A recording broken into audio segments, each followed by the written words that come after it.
Hello mga lods, gandang tanghali. For today's video ay samahan niyo po kaming mamasyal sa SM Bacoor. Ito pa po yung mga panahong sa Las Piñas pa po kami nakatira. At ito po yung mga panahong hindi pa po kami namumroblema mga lods.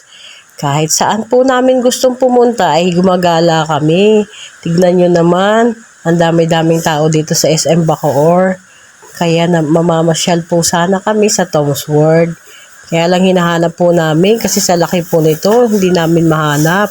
At yan po, nagpicture pa po kami munang dalawa dyan. At ayan, yung anak ko, gusto na niyang pumunta sa Tom's World pero sabi ko mamaya na anak, magsiselfie muna tayo.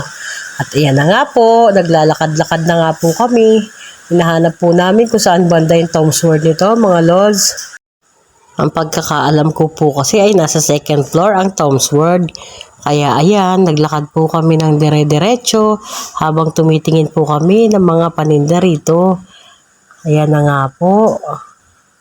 Ang layo-layo po pala ng Tom's World dito mga lods. Kaya ayan, sabi ng jowa ko maglakad na lang tayo. Pero sabi nila nasa dulo daw po yung Tom's World. At ito na nga po, nakita po namin na ang Tom's World. Kaya ayan, excited na yung anak ko. Nagpatiuna na po siya sa amin. Pero sabi ko, mamaya ka na pumasok dahil magsiselfie muna tayo dito sa Bukana. At nagkamali pa siya ng pinasukan. Dahil sabi ko, dito na kang daanan, bakit diyan ka pupunta? At tayo na mga lods, samahan nyo kami pumasok sa loob ng Tom's World. At iyan, papasok na yung anak ko, nag-aapura na yung pumasok. Niloloko ko nga, naku papasok ka dyan, wala kang pang laro dyan.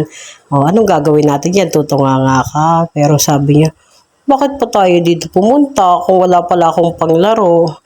Kaya ayan, kunwari nagpindot-pindot na lang siya dyan kasi sabi ko wala kang pampalit ng coins. Pero maya-maya, inutusan ko na rin siya magpapalit ng coins, mga lods. Niloloko ko lang po kasi siya dyan kung anong magiging reaction niya. Kaya medyo nagtatampo-tampo na yan siya. At yan, mga lods, nakikita nyo naman, couple shirt kami, couple cup, diba? Akala mo talaga totoong sweet. Pero pag nagwarla, halos lahat na ipang tapon. Masarap din po talagang balikan yung mga memories na namamasyal kami sa Las Piñas. At ayan na nga po, nakasakay na po siya ng palaruan kasi nagpalit na po siya ng coins niya. At hindi ko nga po alam kung gaano katagal siya dyan kasi pag may nagustuhan siyang palaruan, doon na lang po siya nakapokus.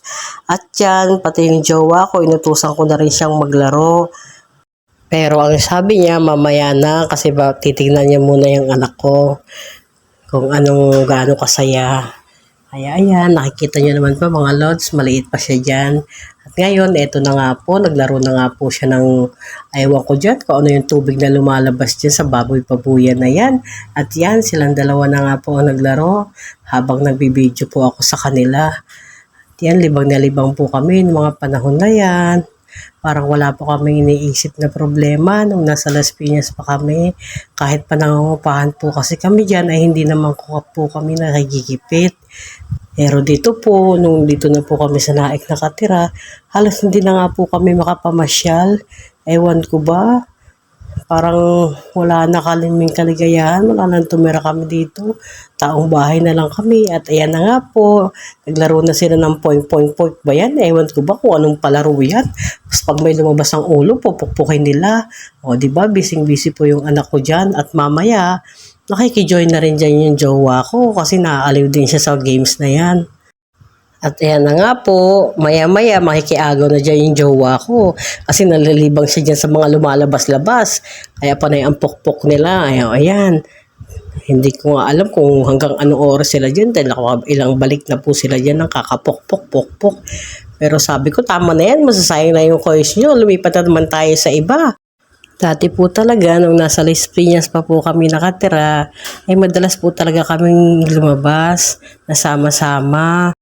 Ang alam ko po kaya namasyal kami yan dahil Father's Day or birthday ba ng jowa ko.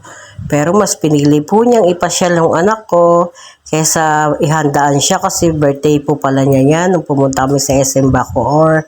Hayaan mo na, sabi niya, basta yung anak mo mag-enjoy, mamasyal tayo. Pero sa lagay na yan mga lods, parang siya naman nag-i-enjoy, di ba? Nakikita niyo naman na halos siya na naglalaro, kinuha niya na sa anak ko yung pangpukpok dyan sa laruan na yan. Yung anak ko nanonood na lang tuloy, di ba? Eh di wow, siya nag-enjoy dahil birthday niya nga naman siguro. At ayan, aliw na aliw po talaga siya dyan sa palaruan na yan. Hindi ko nga po alam kung anong tawag ng palaruan na yan. Basta nakailang pinhulog na sila dyan ng jowa ko at saka ng anak ko. Tignan mo, yung anak ko tuloy, wala na siyang panghulog. Kaya ayan, kahit wala nang lumalabas, pindot pa rin siya ng pindot. Ayan, sabi niya, hawakan ko rin yung cellphone niya. At nagugutom na raw yata siya. Sabi ko, maya-maya na dahil wala tayong budget. Di maglaro na lang muna tayo. Dahil wala tayong budget, kaysa ikain natin, panghulog na lang natin. Kaya ayan mga lods, kaming dalawa naman yung naglaro niyan. Abaw po yata sa mga palaruan ng crocodile yan, yung hinuhulugan ko ng barya mga lods. Pero in fairness, naaliw din po ako sa palaruan na yan at ilang beses din po kami naglaro ng magjowa dyan. Masarap naman po mga lods sa pakiramdam, yun ay enjoy natin bawat moment ng ating mga mahal sa buhay. Dahil po hindi natin hawak ang ating buhay, hindi natin malalaman kung kailan tayo mawawala sa mundo. Kaya habang nabubuhay tayo mga lods, enjoy po natin yung mga moments natin, nakasawa natin ang mga mahal natin sa buhay. Kaya ayan mga lods, di ba super pindot na ako dyan, aliw na ako dyan, naaasar nga ako dyan kasi hindi ko nahuli-huli yung crocodile sa kakapindot po at halos ilan lang yung points ko, pati nga yung jowa ko dyan nakisabay na rin, kaya halos dalawa na kami yan, nagpipindot mamaya-maya. At nakikita nyo naman yung jowa ko, nanonood lang siya sa akin kung anong dapat gawin kasi hindi pa niya po alam kung paano laruin. Pero pag matutunan niya po yan, Diyos ko, sisingit at sisingit po yan sa amin. Kasi sasali na rin po yung anak ko rito, maglalaro na rin siya kasi naubos na rin daw yung coins niya. Pero tignan nyo naman mga lods, halos ilan na ang naihulog ko yan. Ang ticket ko, kakapiraso pa lang. O ayan, nagpindot-pindot na yung anak ko, dumating na siya, nakialam na siya dyan.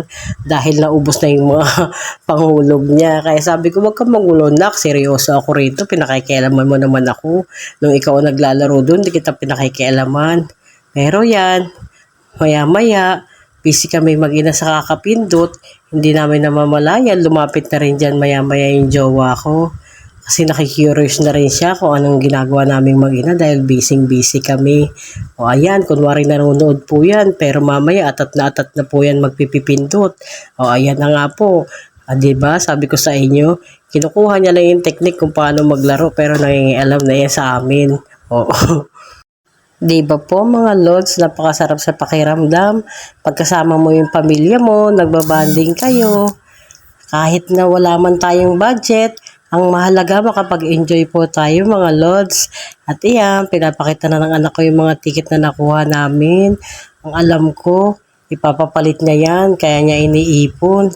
At iyan, tignan mo, di ba? Siya na talaga ang nakialam na maglaro, binaba niya na yung cellphone niya.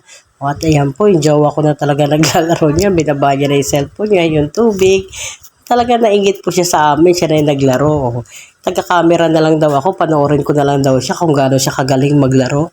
Eh di sabi ko, di wow, ikaw na magaling. Total naman, maamo sa'yo yung crocodile na yan kasi kamukha mo. At ang sabi niya nga po, panoorin mo kung gaano kagaling. Pero puro naman fail yung paglalaro niya. Ayan nga po, puro palpak. Ay sabi ko, ako na nga ang uupo, sinasayang mo lang yung coins ko eh. Kaya ayan, bandang huli, kami na lang pong dalawa naglaro, yung taga-video na lang po niya na yan ang anak ko. O diba? Kaya nga kami pumunta sa Tom Sword para mag-enjoy ang anak ko. Kabaliktaran naman po. Kami pong magjowa, nag-enjoy. Kabaliktaran dahil yung anak ko na kaya na nagbibideo sa amin, mga lods. Kaya sabi ko dyan, sige nak, ikaw na muna yung mag-video habang naglalaro kami ni papa mo. At sabi ko sa kanya, mamaya, papasakayin kita ng Ferris wheel. At ito na nga po, pinasakay na po namin siya kasi kanina pa po siya naatat na sumakay dyan. Sa halagang po 150 ay mag-i-enjoy na po siya.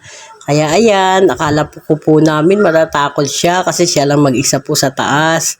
At ayan, nakailang ikot din siya niyan at enjoy na enjoy siya. Akala ko nga po, hihinto dyan kasi sumisigaw-sigaw siya niyan. Kaya ayan, ang saya-saya po namin na nabibigay po namin sa kanya na mag-enjoy man lang paminsan-minsan. Siyempre po, yan na po yung anak kong bunso at sa mga hindi po nakakaalam, kaya po Papa ang tawag niya sa jowa ko. Dahil magto 2 years old pa lang po siya ay jowa ko na po si Danilo. At siya na po ang napaaral sa anak ko. Hanggang ngayon na 10 years old siya, siya na po ang nagpapaaral sa anak ko. Kaya halos anak na po ang turing niya sa anak ko. Kaya panatag na rin po ang loob ko dahil kahit papano may nagmamahal sa amin ng tunay na mag-ina. Kaya ayan, kahit papano, mahal na mahal din naman po namin siya. At ngayong December 11, 2023 ay mag-8 years na rin po kami. Hindi ko nga po akalain na tatagal po ang relasyon namin. Dahil sa totoo lang po, hindi naman po ako sa kanya seryoso nung araw. Parang no choice lang po ako, kaya ako siya pinatulan. Pero sa ngayon, natutunan ko na rin po siyang mahalin. Kasi po tayo bilang ina, pag nakikita po nating mahal ng mga lalaki ang anak natin, parang napapamahal na rin po tayo sa kanila. Parang yan po ang kahinaan ng isang single mom. Ang makitang mahalin din nila ang ating mga mahal sa buhay ay parang nagiging mahal na rin po natin sila. Kaya eto mga lods, enjoy na lang sa buhay. Bahala na kung anong mangyayari sa susunod na kabinata ng aming buhay. Ang mahalaga ay magkakasama kami sa ngayon. Kaya ayan, mga lods. Balik tayo dito sa Ferris wheel na to. Hindi ko nga po alam kung anong tawag dito dahil ganyan, bilog-bilog siya. Pero marami rin naman pong sumasakay ng mga bata. Minsan may mga kasama pa silang mga nanay, tatay. Pero siguro adjust lang po sa bigat. Kasi ako hindi ko masamahan yung anak ko dahil lang mataba po ako mga lods. Nakailang rounds din yan. Yung halagang 150 niya. Ay, hindi ko nga po alam kung 150 ba or 50. Basta nagbayad po kami sa ticket boat niyan. At nakailang ikot din siya. At ayan nga po, binabantayan po siya ng jowa ko. Kasi parang siya ba po ang kinakabahan. Sabi ko, bakit ka naman kinakabahan? Eh, kasi nga daw, baka mahulog daw yung anak ko. Ano ka ba? Nakalaki yan. At ayan, habang nga pong nakasakay dyan yung anak ko, di dyan lang kami sa gilid, nakatambay. Diba? Sabi ko nga, sumakay na lang din tayo. Pero sabi nga daw, hindi nga daw po kaya dahil mabigat ako. Grabe naman. At ayan na nga po mga lods, pagtapos ng ilang ikot ay nakababa na rin yung anak ko. Pero happy po siya niya nung nakababa na siya. At yung pagkababa niya nga po mga lods, nagpalit lang siya ng damit at pinakain na namin siya sa Jollibee. Dahil nga daw po nagugutom na siya. O di ba nga napakasosyal talaga ng anak ko. Pag nag-request siya, gusto niya pagbibigyan talaga siya. At si Papa naman niya kung anong hiniling niya ay susunod din. Kasi nga mahal niya po ang anak ko. At yun lamang, salamat sa panonood!